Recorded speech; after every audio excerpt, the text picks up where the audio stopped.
falar, o consumo de álcool está crescendo entre as mulheres brasileiras. Uma pesquisa divulgada pelo IBGE aponta um crescimento de 4,1% entre os anos de 2013 e 2019. E se este consumo for abusivo, como identificar a dependência?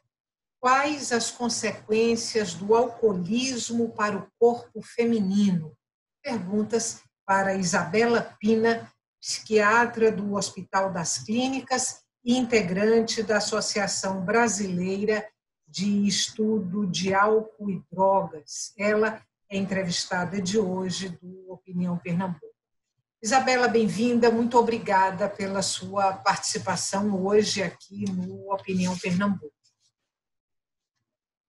Obrigada, boa tarde. Eu quero trazer para você alguns dados dessa pesquisa divulgada pelo IBGE. Falei que o aumento do consumo de álcool entre as mulheres foi de 4,1%. Em 2013, 12,9% das mulheres em idade adulta no Brasil consumiam álcool. Em 2019, esse percentual foi para 17%.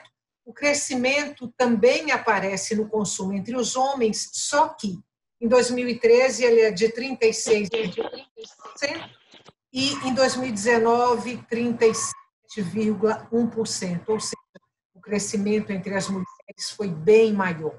Como é que a gente explica esse quadro? Bom, primeiro, boa tarde novamente. Realmente, essa pesquisa saiu e já vinha, assim, demonstrar o que a gente já vinha acompanhando na prática, né, que é esse aumento do consumo de bebida alcoólica pelas mulheres. Alguns fatores, né, estariam envolvidos. Muito do consumo de álcool tem relação cultural. A gente vem de uma sociedade que, em suas festas, né, em atividades sociais, privilegia muito a utilização de bebidas alcoólicas. E as mulheres vêm cada vez mais se inserindo nesse meio, né? Antes era algo muito mais relacionado aos homens, hoje as mulheres, com as mudanças que vêm ocorrendo na sociedade, participando mais de atividades sociais, saindo, trabalhando, podendo comprar o que quer, o que bem entende, uma diminuição também muito da questão de álcool ser exclusivo de homens em festas masculinas. Então, acho que uma questão cultural está muito envolvida, né? A gente sabe que o álcool é uma droga lícita, né? E que faz parte de propaganda, isso faz parte do dia a dia, em qualquer... vários estabelecimentos conseguem fazer essa venda. Então, a disponibilidade, né? Também o estresse ao qual a mulher vem sendo submetida.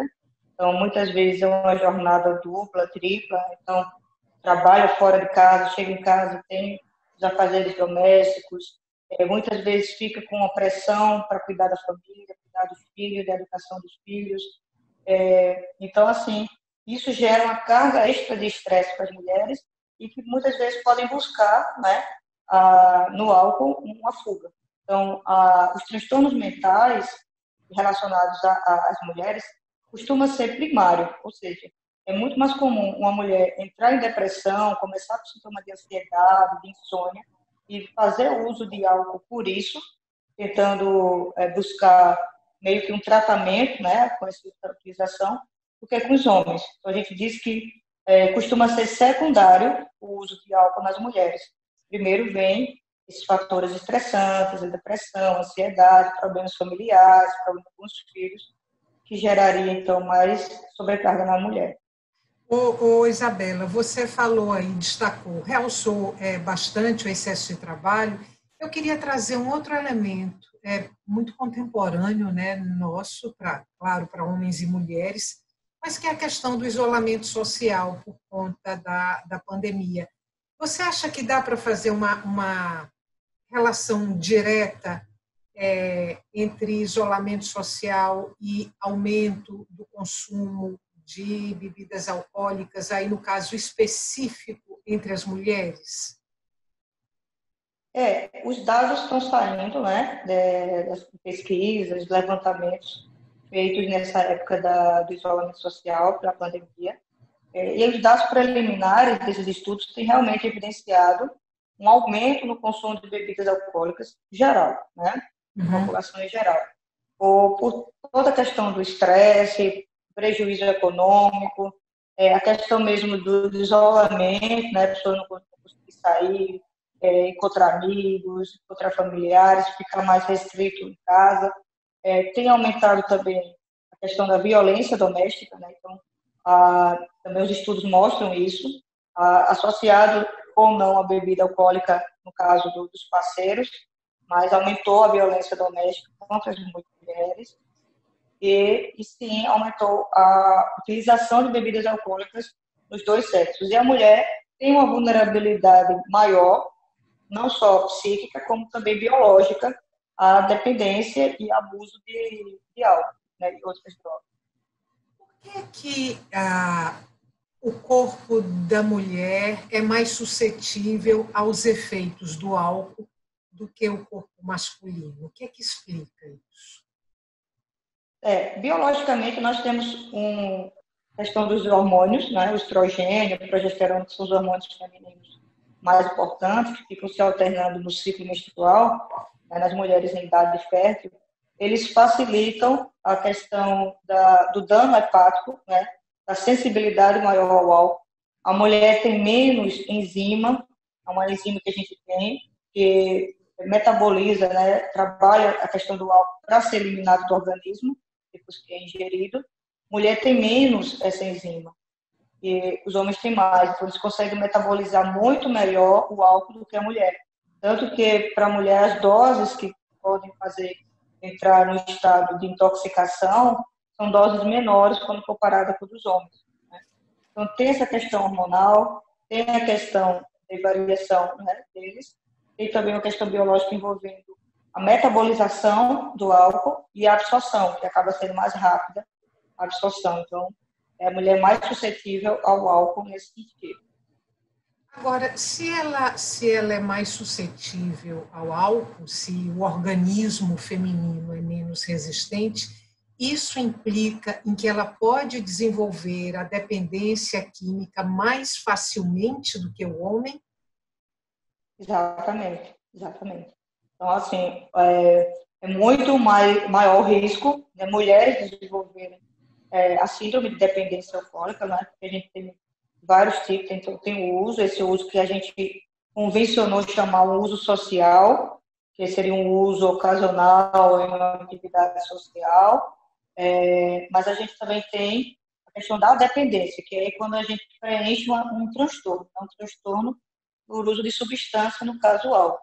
E a mulher, sim, tem muito mais esse caminhar, né, para a dependência do que o homem, pela facilidade hormonal, pela aquela questão também do estresse, como eu falei, dela ter um transtorno mental prévio e desenvolver secundariamente esse transtorno por uso de substância. É como a gente chama hoje, né, pelo DSM, que é o Manual de Doenças e Transtornos Mentais, a gente chama de transtorno por uso de substância, né, no caso, o álcool. Isabela, uma última pergunta para a gente fechar esse bloco. Quais são os estragos, vou chamar assim, os estragos mais comuns, emocionais e físicos decorrentes do uso abusivo do álcool? E se existem diferenças em relação a esses danos no corpo masculino e no corpo feminino? Essa é uma pergunta bem interessante. Vamos tentar ser um pouco breve na resposta, porque são muitas as alterações que o álcool pode provocar, né? Então, fisicamente, nós temos alguns tipos de câncer que estão relacionados com o álcool, né? As pessoas focam muito no cigarro, mas o álcool também tem essa possibilidade. Nós temos problemas no sistema gastrointestinal, então pode fazer úlceras gástricas, o fígado comprometido, então evoluindo com a cirrose. Como a gente falou, as mulheres têm mais essa suscetibilidade tanto para a questão de dependência quanto para a questão de dano no corpo, né?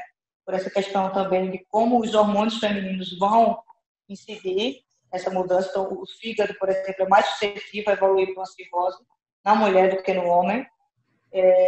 Nós temos também, por exemplo, se a mulher estiver gestante e estiver fazendo uso de álcool, isso pode prejudicar o feto. Tem até uma síndrome, que é a síndrome alcoólica fetal, que ela provoca alterações na formação do feto, né, levando a vários problemas.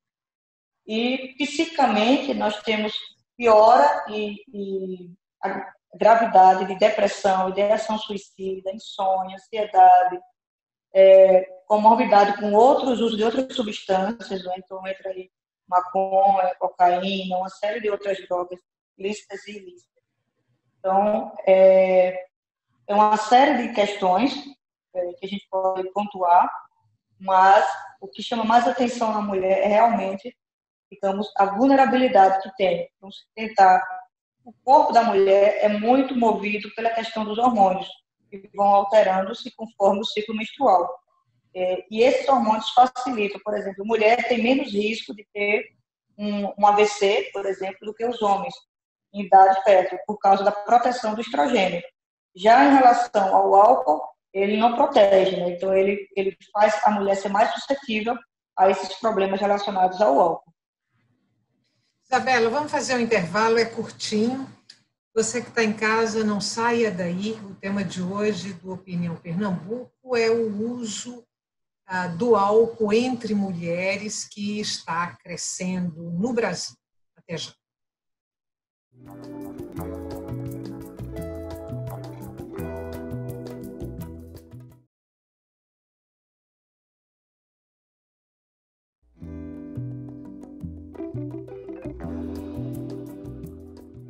Estamos de volta para o segundo e último bloco do Opinião Pernambuco. O tema de hoje do nosso programa é o uso abusivo do álcool entre as mulheres. A entrevistada do nosso programa é Isabela Pina, psiquiatra do Hospital das Clínicas e integrante da Associação Brasileira de Estudo de Álcool e Drogas. Lembrando para você que a Opinião Pernambuco também é veiculado pela Rádio Universitária FM e pela Rádio Universitária Paulo Freire AM. Isabela, quero ir agora para outra ponta. A gente estava falando dos estragos, né, emocionais e físicos do uso do álcool, o uso abusivo do álcool. Na outra ponta, a gente tem várias pesquisas mostrando que o uso moderado do álcool faz bem à saúde. Eu te pergunto até onde é uma relação lúdica, e a partir de que momento essa relação anteriormente lúdica passa a ser uma relação abusiva com o álcool. Como é que a gente faz essa separação? Sim, algumas pesquisas têm saído, principalmente em relação a vinho tinto, né? A questão dos flavonoides, né? A substância contida no vinho tinto especificamente. Ainda tem controvérsias, tem estudos evidenciando alguma resposta melhor, né? Principalmente associando com a dieta do Mediterrâneo. Ainda não é algo assim fechado cientificamente, mas teria algum benefício de prevenção de doenças cardiovasculares, né? Mas seria o quê? Uma taça de vinho diariamente, umas 3 vezes na semana. Uma taça de vinho seria uma dose, né? Até aí tudo ok, pode ser, a pessoa pode realmente fazer esse uso e ser um uso ok, ser um uso social, como se diz. A questão lúdica é muito envolvida, como eu comentei, na questão cultural da nossa sociedade, de meio que botar suas festas, suas comemorações em torno realmente do uso de álcool. E aí as pessoas costumam exagerar. Então, assim, é muito difícil você sair, comemoração e tomar uma taça de vinho. Então, o lúdico começa a ficar um uso que a gente chama um uso em binge. Seria um uso de mais de 4 doses. Já é uma quantidade de álcool maior para a metabolização. Então, aí a pessoa começa a sentir os efeitos, até mesmo os efeitos que são buscados, né? Uma desinibição, uma euforia, uma animação. E aí, esses são os sintomas iniciais digamos, de uma intoxicação alcoólica, ou seja, o início de uma quantidade maior de álcool no corpo.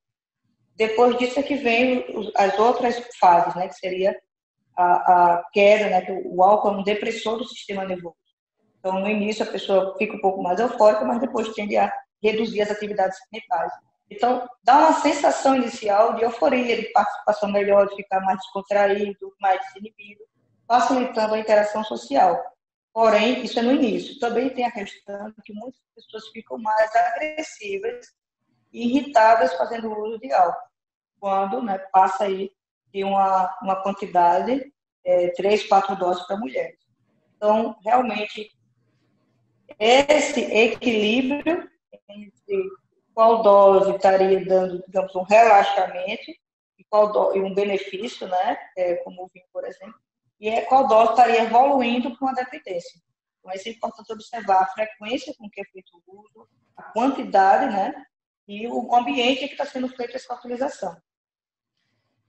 Você falou muito dos efeitos do álcool no corpo da mulher e de como ela acaba sendo mais vulnerável, né? Eu te pergunto se existem serviços específicos para atendimento às mulheres com esse tipo de problema, com mulheres que fazem uso abusivo do álcool, serviços, acompanhamento, tratamento direcionados especificamente para as mulheres. Sim, existem. E até o seguinte, os estudos mostram que são bem mais efetivos esses grupos, né? Então, grupos de tratamento de alcoolismo, de outras drogas, especificamente para a mulher, porque os problemas das mulheres são diferentes, então, permite que elas falem mais dos seus problemas, que consigam se identificar mais com os outros que estão no grupo, né? É mais efetivo esses grupos de mulheres do que grupos mistos. Tem estudos mostrando isso. Principalmente o pessoal em São Paulo tem mais grupos, né? Aqui, infelizmente, eu não tenho conhecimento de tantos assim.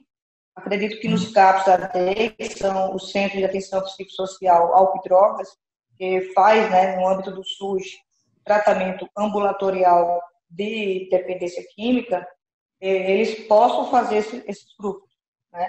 Eu não sei te dizer, porque realmente eu não estou trabalhando no CAPS AD, eu posso até buscar essa informação depois com o colega, mas o ideal é que tenha, sim, esses grupos.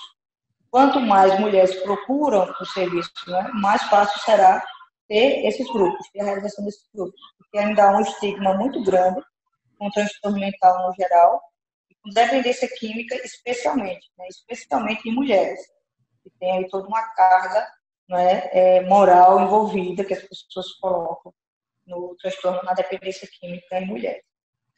O que você está dizendo é que o preconceito em relação à mulher, nesses casos, também nesses casos, o preconceito em relação à mulher é maior do que em relação ao homem? Exatamente. Exatamente. Exatamente. Existe uma conotação moral ainda muito grande em relação à dependência química como um todo, né? Algumas pessoas acreditam que seria falta de caráter, falta de religião, falta de família, quando a gente sabe que é um conjunto de fatores genéticos, ambientais, psíquicos, biológicos. Então, não é simplesmente um mau caratismo, nada do tipo. É uma doença que precisa de tratamento, é uma doença grave, né?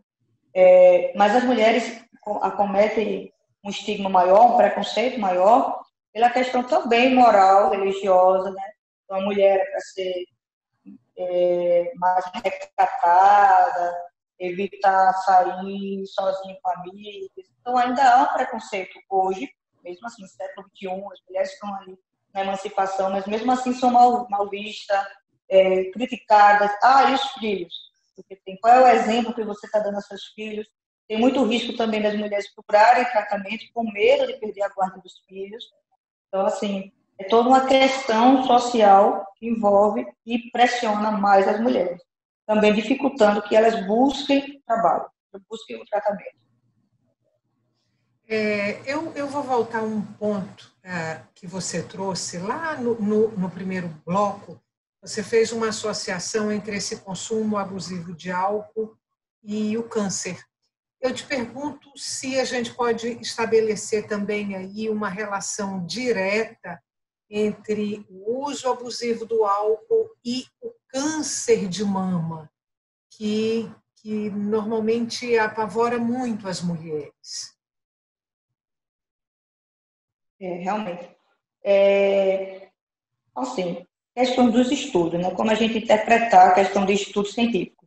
Porque para a gente ter certeza que uma condição está relacionada à outra, a gente chama de causalidade, é preciso ter um tipo específico de estudo que acompanhe as mulheres e vai ver, olha, essa mulher teve câncer. E aí vai ver se foi pelo uso de álcool ou se foi por uma questão genética. Então, assim, tem muitas variáveis envolvidas para que a gente consiga dizer, não, isso causa isso. Como foi feito, por exemplo, lá atrás, com o cigarro. Então, hoje a gente já sabe que a solidariedade do cigarro, o tabagismo, leva a câncer de pulmão.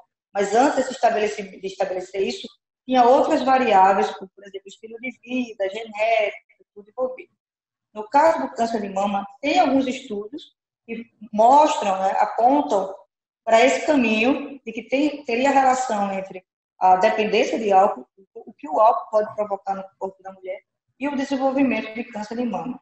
Mas não é, assim, um dos fatores mais importantes do câncer de mama, né? Ainda é uma questão muito envolvida também com história familiar, né? E com o surgimento dos nódulos mamários sem ser os usuários da idade.